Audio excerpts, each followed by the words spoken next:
रहे हैं गंगा कैसेट की प्रस्तुति।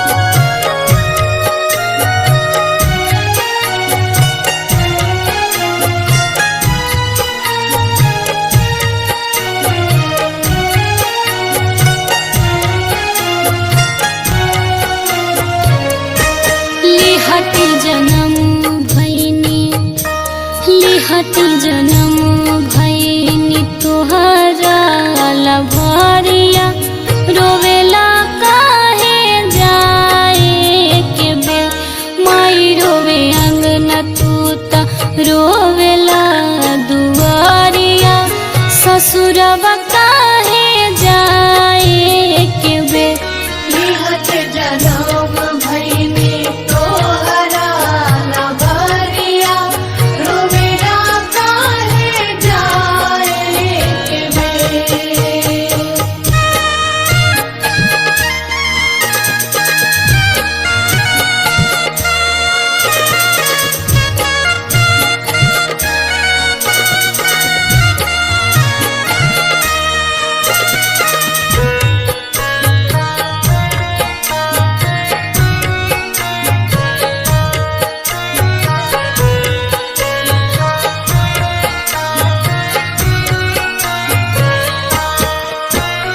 लिहनी जनम जब बजल ना बधैया ससुरा जाय के भेरिया बाजे सहनैया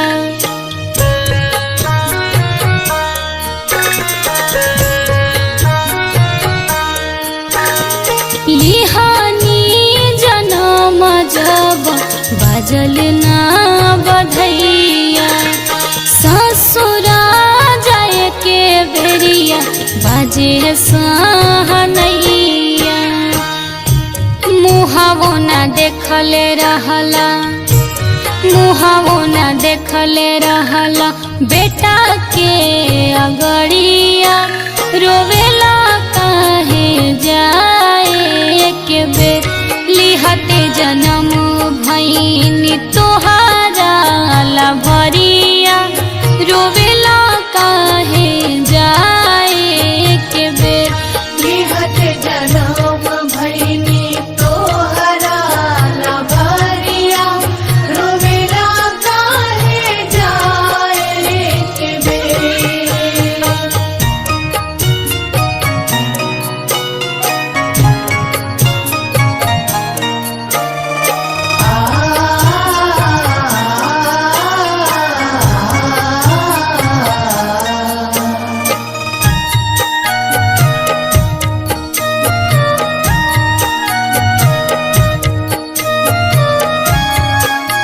आप सुन रहे हैं गंगा कैसेट की प्रस्तुति।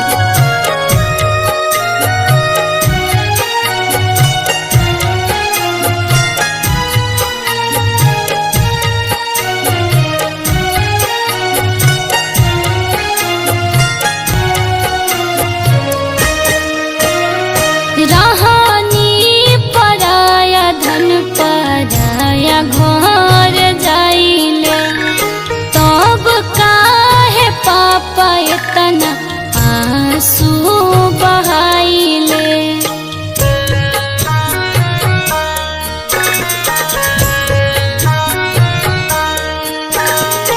रहनी पराया धन पराया घर जाइले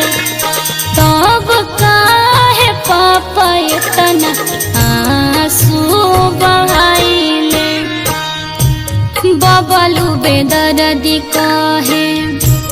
बेटी प्रियंशु के जाते घर होई अन्हारिया रोवेला काहे जाए के बे लिहति जन्म भैनी तोहरा लभरिया रोवेला काहे जाए के बे लिहति जन्म भैनी तोहरा लभरिया रोवेला काहे जाए के बे। लिहति जन्म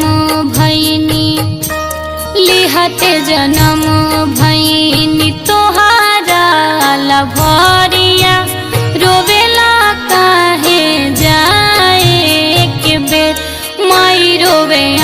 न तू त रोवेला दुआरिया ससुरवा काहे जाए एक बेर लिहत जनम भैनी